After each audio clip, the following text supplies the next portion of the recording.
So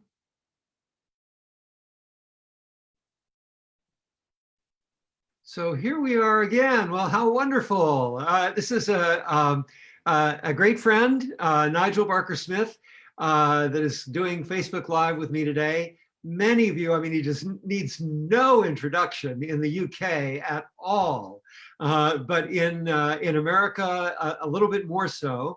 And so Nigel, is a registered life planner, is one of the lead trainers that we have, really magnificent trainer of the Evoke life planning process.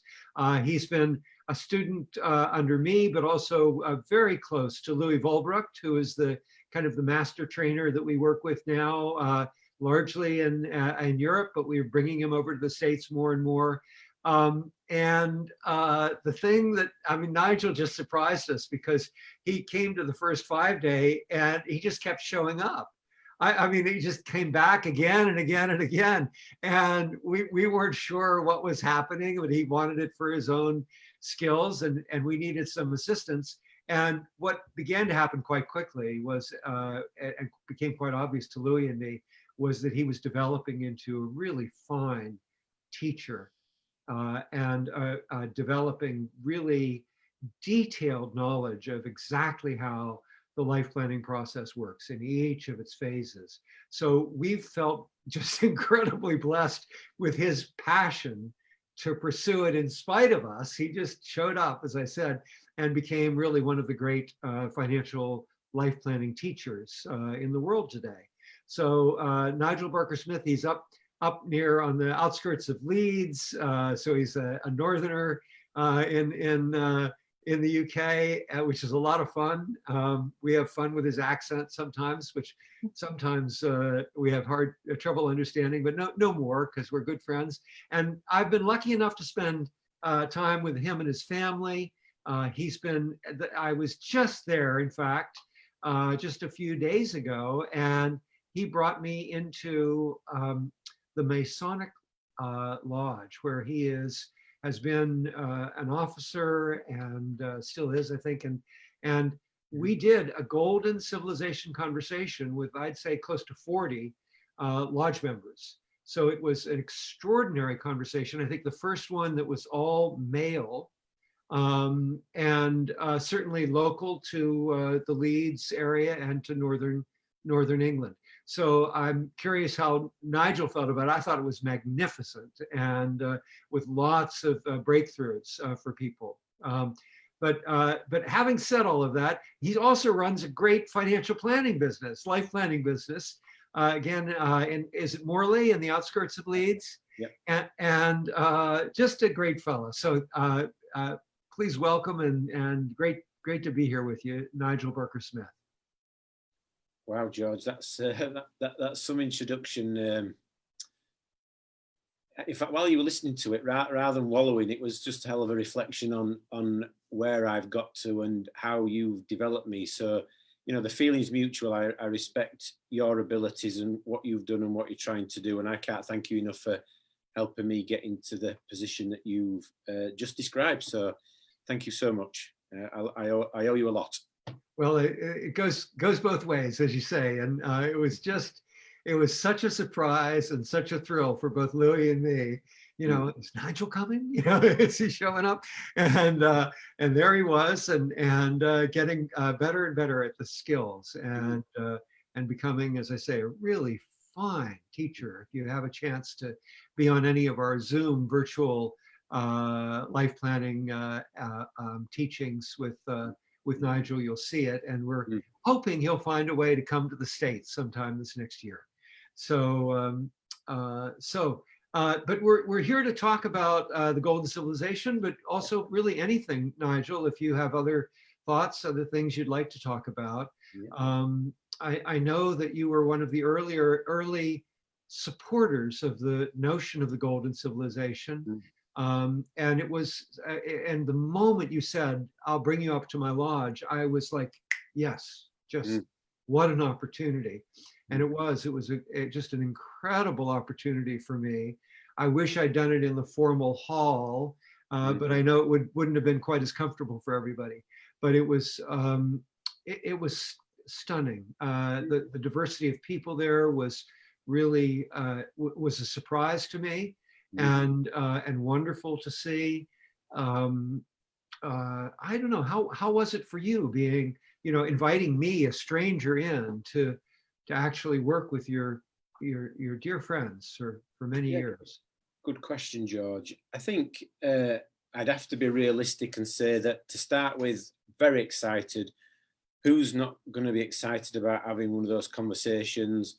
Who's not going to be thrilled and honoured that George is going to, take some time out of his important life to deliver that in little old Morley?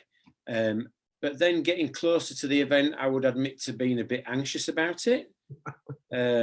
Yeah, these are close friends, but we're quite an eclectic bunch of friends as well. We're not necessarily people that we would, go on a lad's holiday with, or go drinking with, or stop and speak to the pub. But we just have this common theme of just wanting to be a better person. That's the bit that knits us together. And even though we are eclectic, it's quite bizarre how we get on together. So yes, we're connected, but we're equally very different people with different views. So suddenly, as the days got close, and you're thinking, crikey, there's some very confrontational topics going to come up here. I wonder, not too sure this is the right place, but fortune favours the brave. And in reality, we had a really good night. It was thought-provoking, and the people that were there enjoyed it because we discussed what possibly could have been seen to be controversial topics, politics, money, religion. To the outside world, that's like, just don't go there. This is just going to end up in a big fight. But it just goes to show that handled in a way that it also facilitated in an authentic and genuine way, we all have the same desires, the same reasons we're not doing it, and we can come up with the same solutions as to get on with it. So there's lots of noise, and we talked about that diverse audience. We had a few Indians there, as in Asian Indians, and who would have thought they'd have been the ones bringing up the religion topic? Yeah, and questioning it. Yeah. And it was, I think, a Sikh was the one who was questioning it, and so clearly he's dedicated to his own religion, and yet raising it as an obstacle, not his religion, but religion in general, is an obstacle these days. Yeah, the room was a good example how just because you might not agree with somebody's opinion doesn't mean you hate them or you have to fall out with them. That we can debate and find the true answer, which tends to come from within. So yeah, I was blown away by the night. Maybe I started with some relief, but blown away that deep down it doesn't matter what your background is, what the colour of your skin is. We just all want to enjoy life and get on with each other and tolerate and have fun and be happy. Yeah. All this, that your 7 integrities, as you call them, democracy and leadership, they get in the way, don't they? Yeah. We get, what, the nervous part, and some people, when I told people that I was so excited. I told a lot of people that I'm going up to a Masonic temple in just on the outskirts of Leeds, and people would go, "Oh, yeah. Well, that's brave." Yeah. And I yeah, right. And I was just so excited to do it, to have the opportunity. And I thought, well, maybe they'll be very conservative, but it didn't matter, because one of the things we found, and this from life planning, is when you life plan. And here we're life planning civilization. When you're stimulating what really is a vision, the visions that people have are beautiful, and they can't help but share them because they come from a profound and authentic humanity inside themselves. So rather than breaking apart in political polarization or polarization around religion or money issues, they came together around community, around democracy, democratic freedoms, around diversity, around reduced inequality, around truth, around respect, and a number of the virtues and integrity, some of the virtues that are held very dear in your particular Masonic community. So it was stunning to see. Yeah. And the range was like from farmers to dentists and some people with political aspects and shopkeepers and financial sophisticated financial people. I mean, it was just a wide range of people. Yeah, age demographics were different. The wealth demographics were different. So hey, it just proves a point that most of the things that we want are at a very simple level, and that we're making things just unnecessarily complicated. Yeah. And what we get attached to, it's that attachment around the little things rather than seeing that in the big things, we all want just a fabulous world. I think as well, it's probably useful to point out to anybody that's listening to this conversation that it wasn't a room full of happy clappy people all agreeing either. No. There was 2 or 3 people in the room very skeptical about the discussion we were having, and a little bit angry and frustrated. But you know what? You need that in a room to create a balanced discussion. Yeah, there were people. Everybody going, "Ooh, this is great!" Yes. It brings it down to earth and balances it. So, as much as it can be frustrating to listen to somebody like that, they become a very important part of that conversation. Absolutely. I mean, they're the ones I remember the most, and I remember them fondly.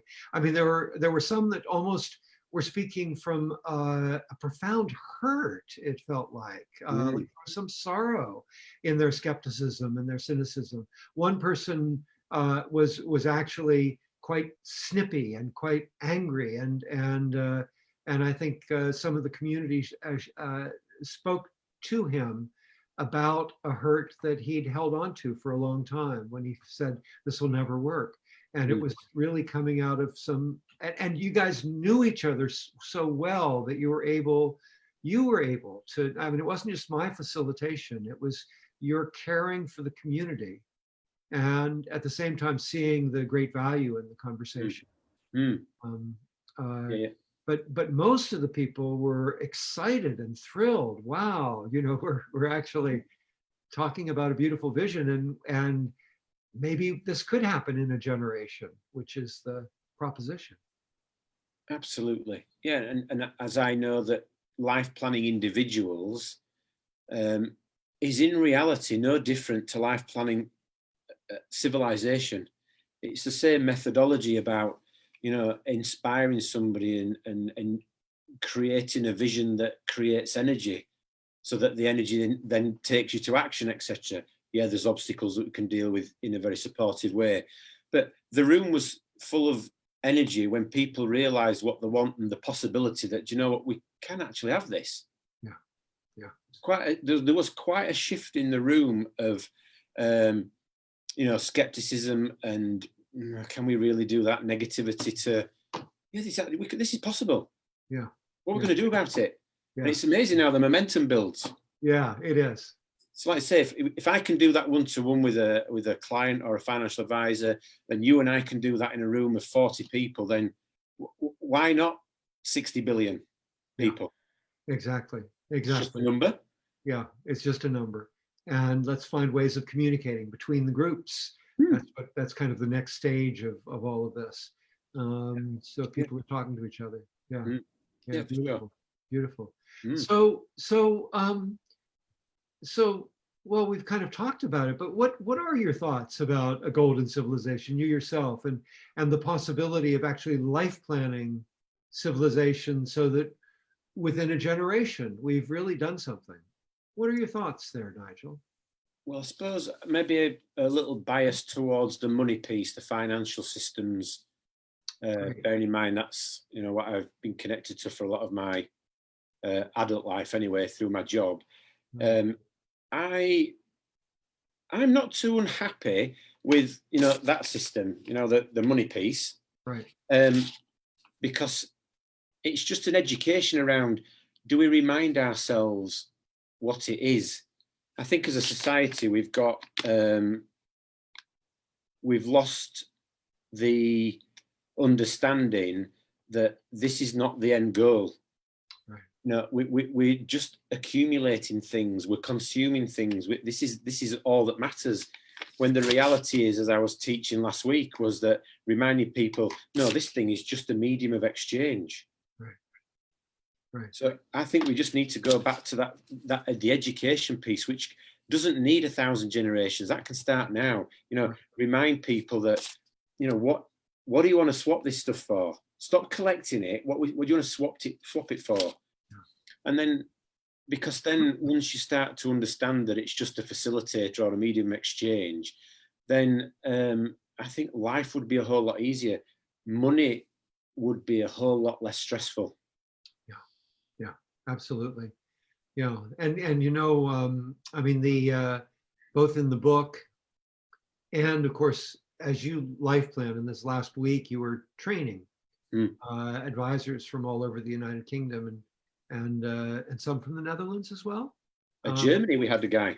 In Germany, fantastic. And so training people to actually to be life plan themselves and to life plan each other, and then to go out and life plan their clients. And of course, what we aim for, and what I talk about in the book as well, that links civilization with life planning, is that what we really want, I mean, there are lots of things we want, but fundamentally we want freedom, and we want our version. We want, what does it look like? And usually it includes wonderful virtues in it. It includes kindness and generosity and delight and and education and freedoms to speak and all of these things.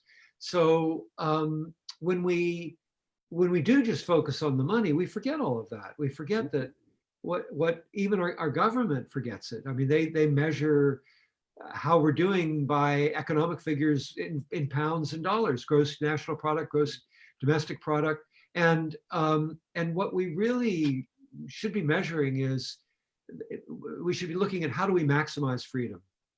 Yeah, all across the board. How do we maximize it in our clients? That's what we do in financial planning. We aren't looking at the money. The money comes in last after we figure that out. And the same thing with civilization. We should be really, first and foremost, how do we maximize freedom for everybody? And gosh, what an incredible economy we'd have. What an incredible society we'd have if everybody felt this burst of freedom inside themselves. Absolutely. Absolutely. And you have a motto or a phrase, model integrity, deliver freedom. Yeah. So that for me is start within. Yeah. What is your own freedom? What is your own energy? Because that manifests itself onto other people. Yeah. You can be a great teacher without realizing you're teaching, just by being you and being authentic and being free and being happy and doing all the things you want to do. Yeah, life's not such an easy road. There's bound to be some ups and downs, and there's bound to be a few things that you don't like to do, but it's a choice. Yeah. And I think we've forgotten that it's a choice.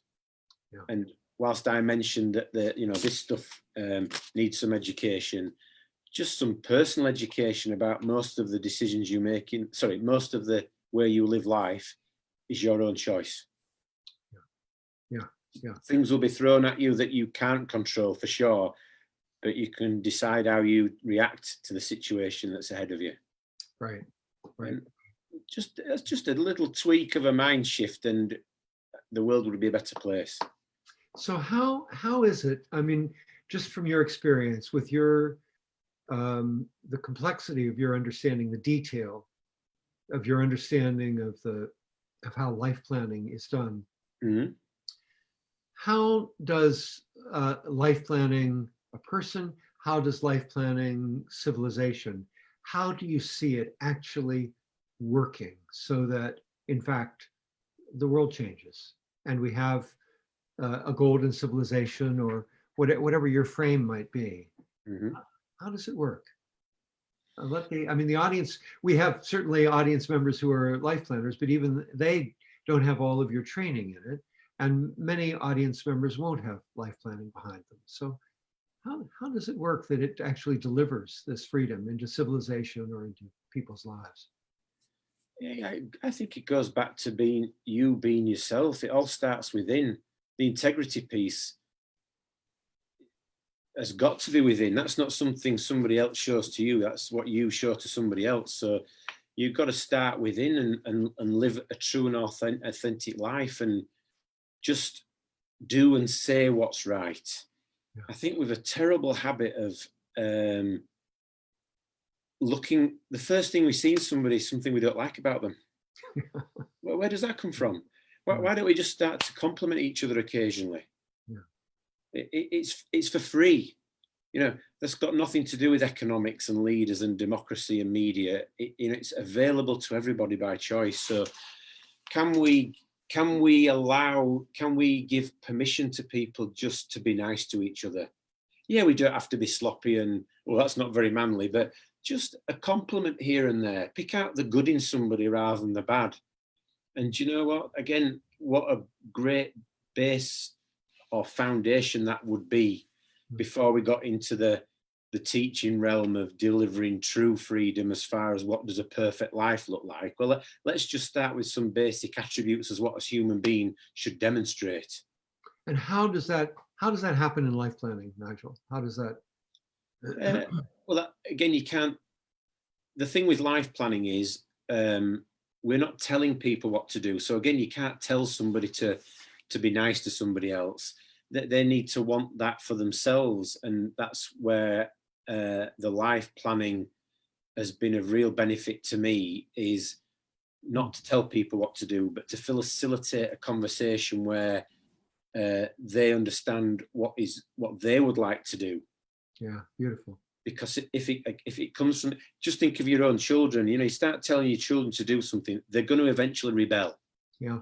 We're no different as adults. We don't really like to be told. And I guess when you use your other examples about the media tell us what to do, the politicians, the presidents, it's no wonder that eventually we get peeved off with it.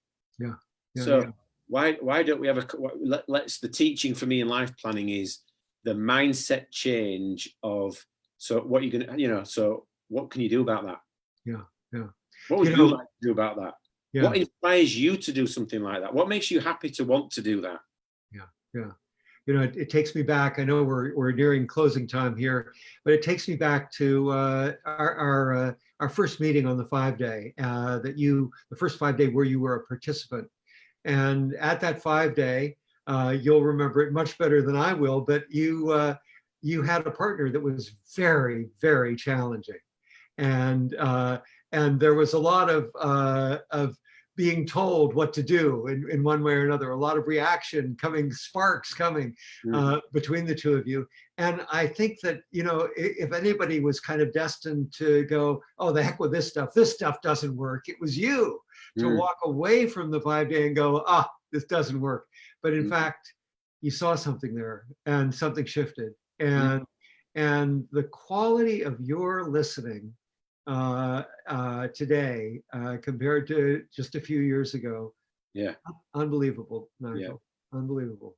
Yeah, for sure. And I thank you and the Kinder Institute for helping me come to that realization. Because again, you didn't tell me that there's a realization that, this is just about listening and giving somebody the time and space to come up with their own thoughts and feelings. Yeah.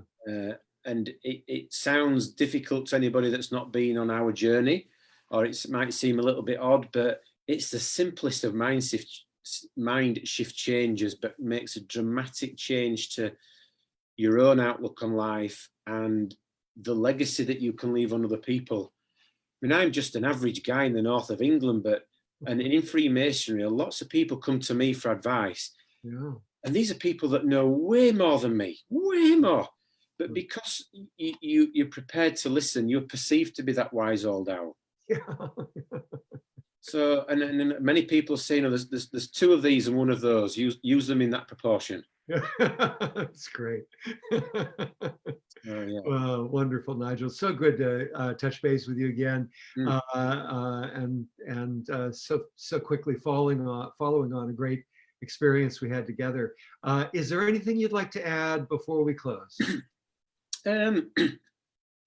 No, I think we've said everything really that we need to say. Is that life is precious, and whilst we're talking about thousands of, just excuse me a sec, George. Yep. Whilst we're talking about a journey that might last 1,000 generations, it's time to do it now. It's time to do it. And it absolutely, we can't wait for these things because time, doesn't wait around. You and I are not going to be here for very long. Yeah. So even on a selfish note, you and I have got to get on with this. Right. Right on. Right on. And I would hope and encourage anybody that's listening to get on with their perfect life as well, because even though that may sound selfish, that'll be inspirational to other people to think, well, if he can do it, I can do it. And if he's doing it, why am I not doing it? So it's infectious. Yeah. And it brings energy into you that leads to generosity of spirit all over the place. So it's absolutely, yeah. Wonderful thing. Wonderful thing. Yeah. Well, fabulous. Let's get on with it, my friend. Good to talk. Have a great holiday season coming up. And I know we'll be talking again soon, very soon. Great. You stay safe, George. You too. Thanks, Nigel. Bye now. Bye.